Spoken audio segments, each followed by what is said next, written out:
नमस्कार। भगवान शिव का स्वरूप हमेशा से ही बहुत रहस्यमयी और आकर्षक रहा है। जी बिल्कुल। आज हम the eternal dance of Shiva के कुछ हिस्सों पर बात कर रहे हैं।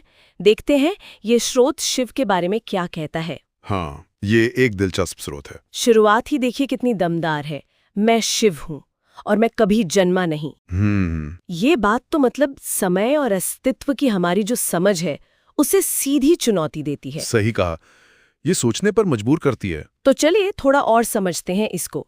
स्रोत कहता है शिव आदि और अनंत है, मतलब न शुरुआत न अंत। जी। तो ये सिर्फ टाइम के परे होने की बात है या कुछ और भी? नहीं, ये उससे भी गहरा है।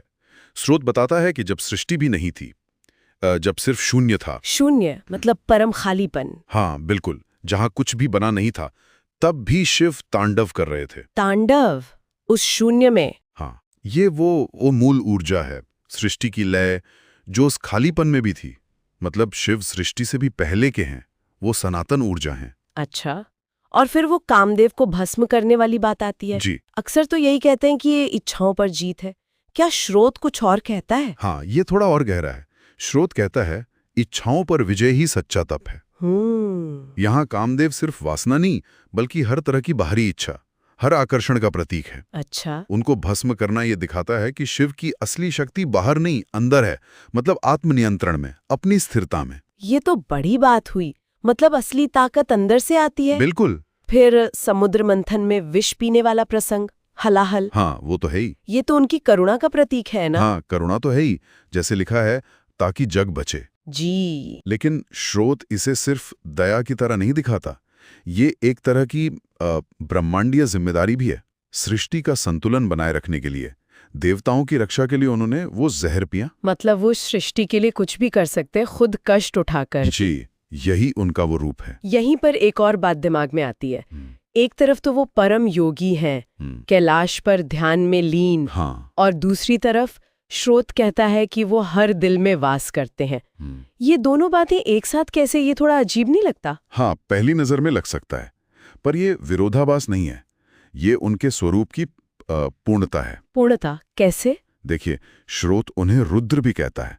वो प्रचंड शक्ति जो अधर्म बढ़ने पर संतुलन लाती है।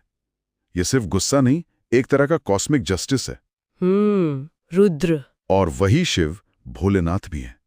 इतने सरल कि सच्ची भक्ति, सच्ची श्रद्धा से एकदम प्रसन्न हो जाते हैं। हाँ, भोलेनाथ। स्रोत कहते हैं ना, जब भक्ति बुलाती है, मैं आंखें बंद करके भी सुन लेता हूं। तो वो सबसे परे भी हैं और सबसे करीब भी। ये बात दिलचस्प है।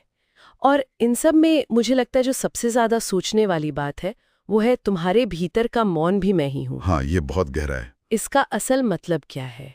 सिर्फ शांति? नहीं, सिर्फ शांति नहीं।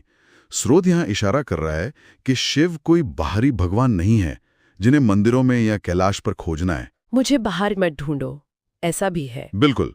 वो कह रहे हैं कि शिव वो चेतना की अवस्था है, वो गहरा सन्नाटा, वो साक्षी भाव जो हमारे अपने अंदर है। हमारे अंदर? हाँ, जब सारे विचार, सारी भागदौड़ शांत हो जाती हैं, वो जो गहरा मौन बचता है, वही शिव है। जहाँ सच्ची श्रद्धा है, जहाँ आप अंदर खोजते हैं, वहीं उनका अनुभव होता है। तो ये पूरी तरह से बाहरी खोज से हटकर एक आंतरिक अनुभव की बात हो गई। जी बिल्कुल, ये दिशा एकदम साफ है। तो अगर हम इन अंशों को देखें तो शिव की एक बहुत ही बहुरंगी तस्वीर बनती है। वो अजन्मा है, अनंत है, इच्छाओं पर उनका नियंत्रण है, वो विष पीकर सृष्टि बचाते हैं, वो रुद्र भी हैं और भोलेनाथ भी। हाँ। और सबसे जरूरी, वो हमारे अंदर के मौन में है। जी बिल्कुल। तो इसका निचोड़ क्या है? शायद यही कि शिव को जानना वो एहसास बाहरी चीजों से ज्यादा एक अंदर की यात्रा है, खुद के भीतर उतरना। हाँ, यही सार निकलता है। और यहीं से एक बहुत महत्वपूर्ण सवाल भी उठता है जिस पर हमारे श्रोता सोच सकते हैं। बताइए। अगर शिव वाकई भीतर का मौन है, तो उस आंतरिक मौन को, उस गहरी शांति को अगर कोई सच में अनुभव करे, उसके साथ एक हो जाए, तो उसे अपने बारे में, अपनी चेतना के बारे में कौन सा अनदेखा सच पता चल सकता है?